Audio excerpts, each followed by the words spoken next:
efek dari perubahan iklim hari ini diakui tidak diakui terasa terhadap bagaimana kualitas udara kita, cuaca yang berubah-ubah, ditambah lagi iklim yang terus berubah-ubah dan ikut mempengaruhi waktu tanam petani kita, dan juga ikut berefek terhadap kualitas air hari ini. Masalah lingkungan ini bisa menimbulkan suatu persoalan sosial, bisa menimbulkan kemiskinan petani kita, apalagi dalam kondisi hari ini iklim yang berubah-ubah, musim tanam tidak jelas. Nah, kalau ini kita tidak jaga, kita tidak melakukan itu dalam upaya pencegahan itu, dan paling tidak membuat suatu kebijakan yang terukur, itulah hal yang menurut kami penting yang kita lakukan.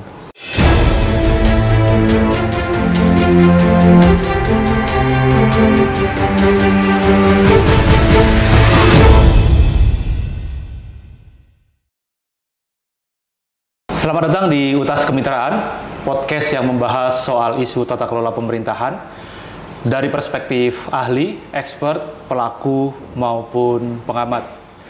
Hari ini kami atau kita kedatangan tamu spesial. Beliau adalah Wakil Bupati Kabupaten Bulukumba, Provinsi Sulawesi Selatan, Bapak Haji Andi Edimanaf SOS. Pak Wakil Bupati, apa kabar? Baik, alhamdulillah sehat. Alhamdulillah. Wakil Bupati, apa kegiatannya akhir-akhir ini? Ya, alhamdulillah setelah kita disibukkan oleh pemilu, pemilihan presiden, pemilihan, alhamdulillah Bulukumba dalam kondisi kondusivitas. Alhamdulillah ya. Nah, kembali kepada aktivitas sehari-hari. Jadi panas menjelang pemilu tidak berdampak? Alhamdulillah, panas menjadi pemilu tidak berdampak lah. Siap. Pak, jadi saya panggil Pak Edi atau? Pak Edi, Pak boleh, Edi. apa Siap. aja boleh. Pak Edi, boleh cerita Bulukumba itu kabupaten di Sulawesi Selatan. Betul. Tapi apa itu Bulukumba? Mungkin bisa cerita ke? Ya, Kabupaten Bulukumba adalah salah satu kabupaten di selatan. Jarak tempuh dari Makassar kurang lebih 150 kilo, ya. Ya kurang bisa ditempuh kurang lebih 3-4 jam lah dari Makassar. Kabupaten Bulukumba adalah salah satu kabupaten yang memiliki jumlah penduduk yang terbesar di salah satunya terbesar di Sulawesi Selatan, dan kami memiliki luas wilayah yang cukup. Di kabupaten panjang pantai kami kurang lebih 128 km, dan Kabupaten Bulukumba memiliki potensi yang cukup baik, sumber daya manusia, sumber daya alam, ditopang oleh pengembangan pariwisata hari ini yang menjadi salah satu daerah kabupaten di Sulawesi Selatan yang geliatnya di sektor pariwisata itu terus berjalan. Kalau kita berbicara sektor pertanian, kami salah satu daerah lumbung pertanian di Kabupaten Bulukumba. Kami memiliki perkebunan, di sektor lain kami memiliki sektor perikanan. Nah, inilah yang menjadi modal dasar Kabupaten Bulukumba, sehingga dalam hari ini Kabupaten Bulukumba punya kemampuan menahan laju inflasi. Dan salah satu kabupaten yang kedua di Indonesia yang kondisi ekonominya cukup stabil karena ditopang oleh sektor pertanian dan perikanan, dan didorong oleh ekonomi, daya beli masyarakat, dan sektor hari ini yang menjadi perhatian khusus di negara kita bagaimana menumbuh kembangkan sektor UMKM. Nah, ini yang membuat kami dalam posisi kabupaten yang cukup stabil dalam kondisi ekonomi hari ini, yang boleh dikatakan tidak baik-baik saja secara nasional. Baik, karena potensinya besar sekali. Potensinya, dari alhamdulillah. Jumlah penduduk, luas wilayah, dan juga potensi ekonominya dari perekonomian, perkebunan, pertanian, dan terakhir pariwisata. Pariwisata. Pariwisata apa yang Pak yang lagi dikembangin? Ya, alhamdulillah Kabupaten Bulukumba kita mendapatkan rahmat dari Allah Subhanahu wa taala. Kita memiliki alam yang ya kalau dilihat Bali ya kita hampir alamnya luar biasa. dengan panjang pantainya, dan hampir secara keseluruhan pesisir pantai itu salah satu menjadi objek wisata dengan alamnya yang begitu indah, dengan pasir putihnya, ditambah lagi budayanya, kulturnya kita, termasuk Kajang sebagai kawasan adat yang menjadi perhatian yang kita sudah perdakan, baik dalam menjaga lingkungannya maupun menjaga budaya dan kulturnya. Nah, itu hal yang menarik. Nah, sehingga sentuhan yang terbatas tapi mampu membuat orang-orang berbondong ke Kabupaten Bulukumba. Bahkan tokoh-tokoh besar, tokoh nasional, Pak Menteri, Menteri Pariwisata, Pak Tito, ya sudah banyak menteri lah yang menjadi. Bahkan Bulukumba kadang-kadang lebih dikenal biranya dibanding Bulukumbanya. Nah, kalau Indonesia dikenal Balinya, Bulukumba dikenal biranya. Pantai Bira. Oh, Pantai Bira. Jadi kadang-kadang orang datang dari luar itu langsung ke Bira, baru singgah di Bulukumba. Oke, baik. Jadi potensi wisata yang kemudian menarik di Bulukumba adalah Pantai Bira dan juga Kajang. Kajang. Dan yang lebih penting bahwa kita mendapatkan penghargaan dari UNESCO dalam pembuatan perahu.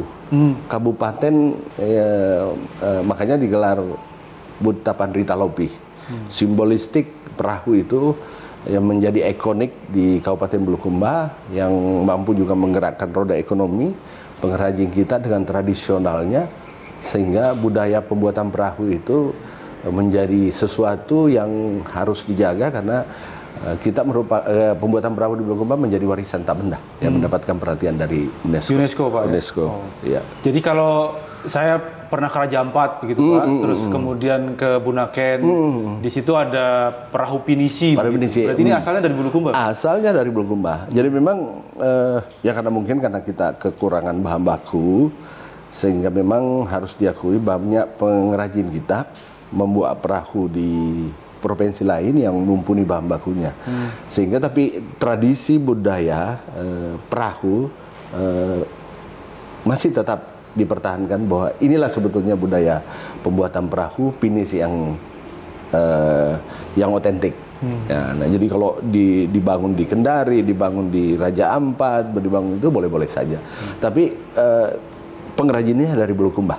Arsiteknya dengan tradisionalnya, dengan memakai alat-alat yang tradisional dengan tanpa teknologi. Ya. Baik. Jadi potensial sekali, Pak, ya, sangat, Kabupaten. Alhamdulillah. Nah, Pak, dalam konteks tadi banyak sekali potensi.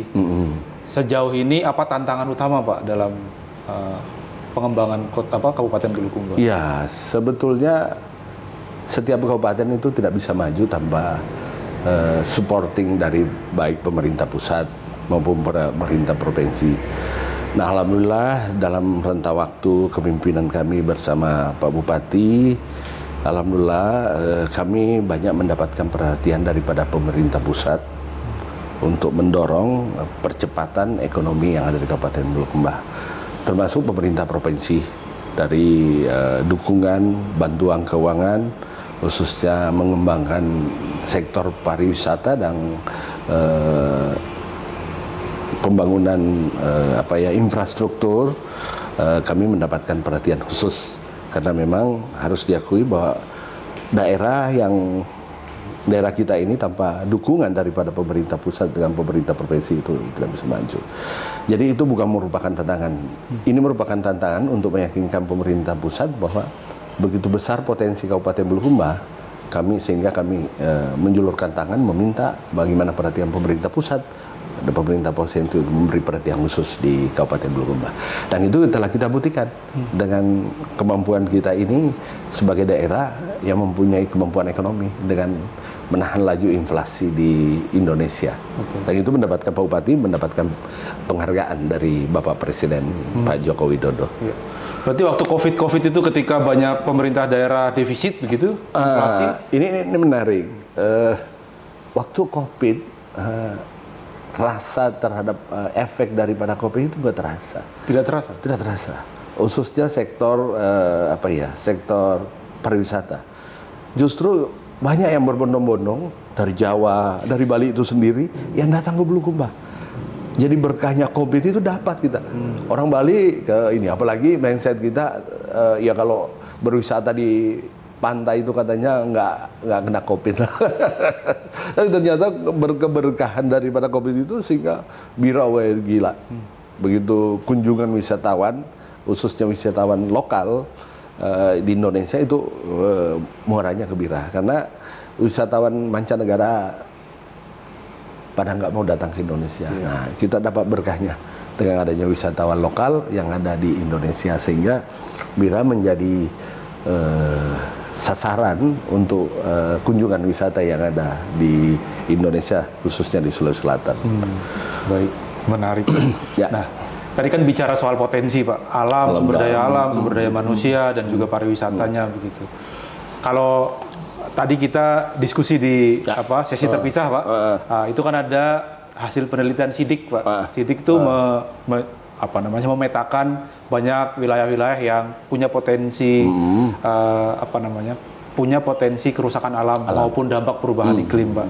Boleh cerita, Pak, apa sih yang kemudian menjadi tantangan Kabupaten Bulukumba dalam konteks perubahan iklim? Ya, kalau kita berbicara masalah lingkungan, kita berbicara untuk kepentingan masa depan generasi kita, kan. Kerusakan lingkungan banyak dikarenakan karena faktor, salah satunya adalah perencanaan pembangunan yang berefek kepada lingkungan, yang kadang-kadang tidak menjadi satu kesatuan, memikirkan infrastruktur tapi tidak memikirkan lingkungan. Kedua, penambangan yang ilegal yang mungkin dikarenakan karena memang kebutuhan untuk pembangunan. Di sisi lain masyarakat belum memiliki pemahaman bahwa menambang liar itu, walaupun kami Bulukumba tidak memiliki tambang besar, tapi efek daripada tambang galian C ini membuat terjadinya kerusakan di daerah-daerah aliran sungai. Nah, sehingga memang ini salah satu hal yang menjadi perhatian kita. Kedua, perubahan iklim ini terjadi secara nasional. Efek dari pemanasan global, efek dari Ukraina, efek peperangan, efek daripada terjadinya modernisasi hari ini dengan teknologi, efek daripada gas kendaraan, ini kompleksitas yang berefek. Tapi alhamdulillah Kabupaten Bulukumba secara umum tidak terasa lah, walaupun ada efek iklim yang terjadi. Kenapa? Karena kami di Bulukumba masih menjaga kawasan-kawasan hutan yang menjadi penyangga, termasuk kawasan adat Kajang yang menjadi perhatian dunia, ya, dan didorong oleh payau-payau itu untuk memberi perhatian khusus kepada wilayah adat Kajang yang dijaga secara budaya, secara kultur.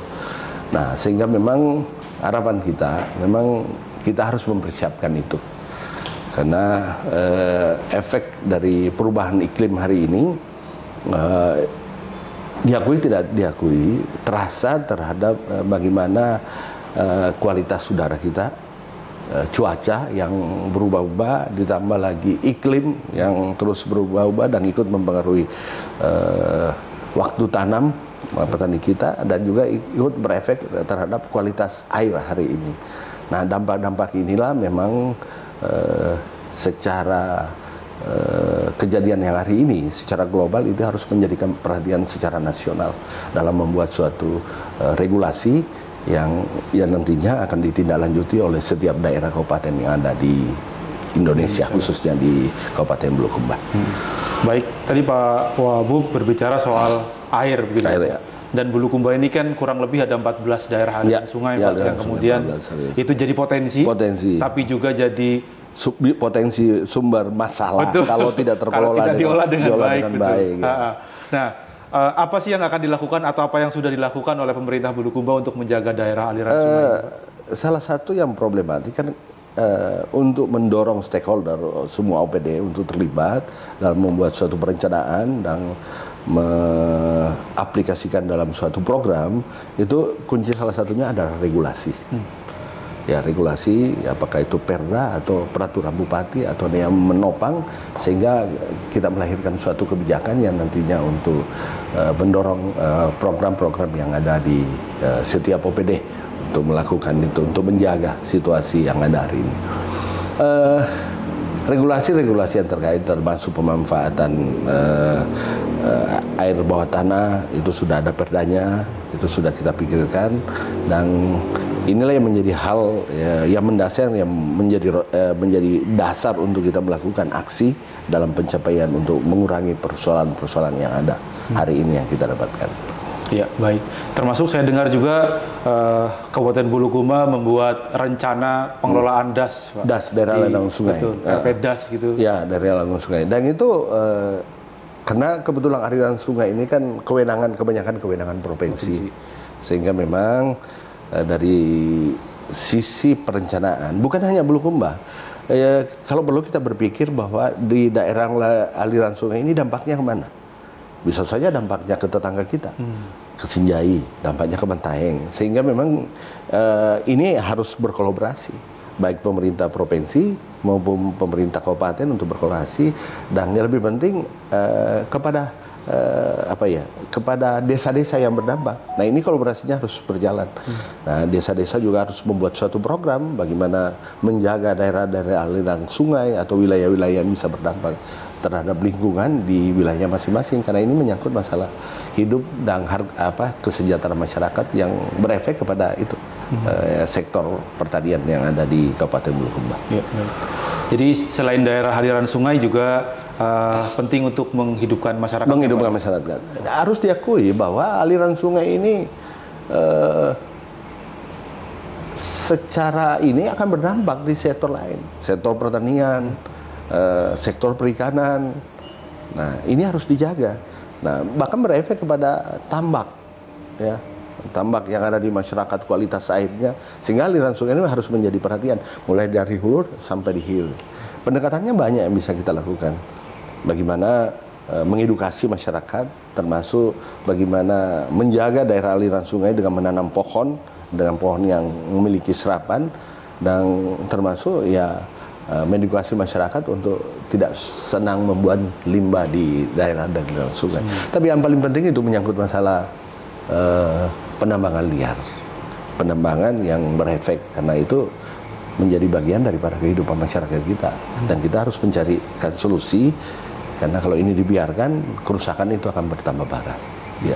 Dan dampaknya dan kita menginginkan semua stakeholder, termasuk TNI, kepolisian, ya, karena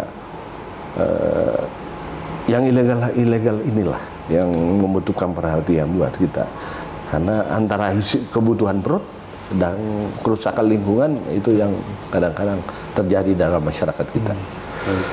Ya, selain daerah aliran sungai, kami juga mendengar Kabupaten Bulukumba menyusun rencana aksi daerah perubahan iklim, Pak. Ya. Ini yang kemudian juga belum banyak, Pak, kabupaten-kabupaten yang kemudian sudah punya strategi ke situ. Tapi Bulukumba sudah memulainya, langkah ini jauh lebih dibanding yang lain. Boleh cerita soal itu, Pak? Ini berangkat dari salah satu komoditas itu, Payapayo, yang melihat bahwa sebetulnya kebijakan yang dilakukan hari ini untuk mendorong itu dalam posisi yang lebih penting adalah pencegahan. Ya, kalau sudah terjadi kerusakan lingkungan, mau apa lagi? Rehabilitasinya begitu berat. Dengan adanya regulasi, dengan melihat potensi Kabupaten Bulukumba, alhamdulillah Bulukumba tidak pernah banjir, karena hulunya itu masih bagus. Hutan-hutan itu kita masih terjaga, sehingga memang kita harapkan Bulukumba menjadi roadmap. Semua kabupaten harus melakukan itu. Yang lebih penting dengan kebijakan yang kita lakukan adalah bagaimana program kita itu mendorong bagaimana pencegahannya. Nah, itulah lebih penting dibanding nanti terjadi baru kita membuat suatu kebijakan. Nah, itu yang harus kita lakukan. Nah, itu harus kolaborasi semua stakeholder dan semua OPD untuk membuat suatu program yang nantinya untuk melakukan diimplementasikan dalam program itu sendiri. Baik, pertanyaan selanjutnya, Pak. Kan tadi Wabub juga menyampaikan kalau isu perubahan iklim itu isu global. Bahkan kemudian juga terdampak ke banyak negara dan juga banyak kabupaten kota begitu. Pembelajaran apa, Pak, dari Bulukumba yang kemudian bisa direplikasi oleh wilayah-wilayah lain, Pak, terkait dengan adaptasi, Pak? Inilah pentingnya menjaga kondisi alam kita. Jadi generasi ke generasi, dan itu yang lebih penting pembangunan bukan hanya melihat satu sisi di sektor fisik saja atau kebutuhan infrastruktur saja, tapi kita harus memikirkan masalah lingkungan. Nah, masalah lingkungan ini bisa menimbulkan suatu persoalan sosial, bisa menimbulkan kemiskinan. Petani kita, apalagi dalam kondisi hari ini, iklim yang berubah-ubah, musim tanam tidak jelas. Nah, kalau ini kita tidak jaga, kita tidak melakukan itu dalam upaya pencegahan itu, dan paling tidak membuat suatu kebijakan yang terukur, itulah hal yang menurut kami penting yang kita lakukan. Ya, lagi-lagi saya kembali lagi itu pencegahan. Pencegahan daripada iklim perubahan global hari ini. Seperti itu. Baik, jadi kuncinya adalah di pencegahan, Pak. Pencegahan. Ya? Dan tadi juga kata kunci kedua, kolaborasi. Kolaborasi. Ya. Nah, ini kan sudah ada di regulasi, Pak. Pemerintah sebagai pembuat regulasi sudah melakukan fungsinya atau tugasnya. Berarti sekarang tinggal implementasi, termasuk melibatkan masyarakat, kan, masyarakat. Ada masyarakat, dunia usaha, sosial, dan industri, sebagainya. Ya. Begitu. Menurut Pak Bub, apa yang harus dilakukan oleh masyarakat, oleh dunia usaha untuk menjadikan regulasi ini efektif berjalan di lapangan? Ya, patronnya ke regulasi. Ya, dan kedua, alhamdulillah hari ini kita telah melakukan konsultasi publik dalam melahirkan suatu regulasi menjadi peraturan bupati. Di situ dan nantinya termaktub di mana peran pengusaha, di mana peran pemerintah, di mana peran masyarakat. Nah, setelah regulasi itu ada, kita topang dengan kebijakan, topang dengan anggaran, kita mendorong melakukan sosialisasi kepada masyarakat itu sendiri, khususnya di daerah aliran sungai yang dianggap punya potensi terjadinya kerusakan lingkungan, ya termasuk melakukan upaya pendekatan kepada pengusaha. Yang bisa saja ada pengusaha, ada industri yang ada di daerah-daerah aliran sungai. Nah, kolaborasi itu penting karena ini menjadi suatu kesatuan dalam proses pembangunan kita. Nah, pembangunan jalan, kehidupan masyarakat berjalan, tapi lingkungan harus terjaga. Betul, betul. Pak, Bulukumba sudah dikenal. Sekarang sudah mulai masif gitu pariwisata datang ke Bira, ke Kajang, dan juga kemudian jadi warisan dunia karena ada kapal pinisi dan sebagainya. Mungkin banyak yang nonton yang pengen datang ke Bulukumba, tapi perlu diyakinkan oleh Pak Wakil Bupati, oleh Pak Edi. Ya. Silahkan Pak, kalau meyakinkan. Yakinkannya ini ya udahlah. Ya daripada jauh-jauh ke Bali lah. Datanglah ke Bulukumba, berwisata, merasakan budayanya Sulawesi Selatan, budayanya, pantainya. Nah, khusus Bulukumba, kami menaruh harapan kepada masyarakat di Indonesia, khususnya untuk mengunjungi Bulukumba. Kami ini kabupaten yang begitu banyak memiliki budaya. Salah satu daerah yang masih mempertahankan budaya Kajang, yang masih terjaga, mulai dari alamnya, budayanya, perilakunya, kulturnya, dan lainnya. Kedua, Kabupaten Bulukumba itu memiliki perda keagamaan. Kegiatan pariwisata terus berjalan, tapi keharmonisan masyarakat itu masih terjaga. Sebagai umat Islam, kami Kabupaten Bulukumba memiliki perda keagamaan yang membuat masyarakatnya terbuka terhadap tamu-tamu, tapi tidak mengganggu, tidak membuat pariwisata tidak berkembang. Justru keagamaan ini bagian yang satu kesatuan yang menopang pengembangan pariwisata. Kedua, kita memiliki Bontotiro. Bontotiro itu adalah salah satu daerah pengembangan agama, masuknya agama Islam di Sulawesi Selatan. Itu daerah Bontotiro. Makanya kami memiliki masjid Dato Tiro, karena salah satu wisata kita itu adalah Dato Tiro. Di Kahaya, kami juga memiliki Kahaya. Ya, kalau ada di Toraja, negeri di atas sawah, Kahaya lebih bagus. Potensi alamnya bagus, dingin, sejuk, Kami di sektor perkebunan, buah-buahan. Kalau orang berwisata Bulukumba jangan pernah takut dengan buah-buahan. Kami ada duren, kami ada kopi, kami ada manggis, kami ada rambutan. Nah, ditambah lagi UMKM-nya masyarakat Kabupaten Bulukumba. Orang Bulukumba ramah, welcome terhadap wisatawan yang ada di Indonesia. Nah, insya Allah kami siap menjadi tuan rumah yang terbaik terhadap para tamu-tamu yang mau berkunjung di Kabupaten Bulukumba. Ya. Kami ada pantainya, kami ada gunungnya, kami ada perhubungannya. Dan Bulukumba ini 4 dimensi. Ya. 4 dimensi ya? 4 dimensi. Gunung, pantai, persawahan, 4 dimensi pariwisatanya. Nikmat sekali Bulukumba. Nah. Baik Pak Edi, terima kasih banyak.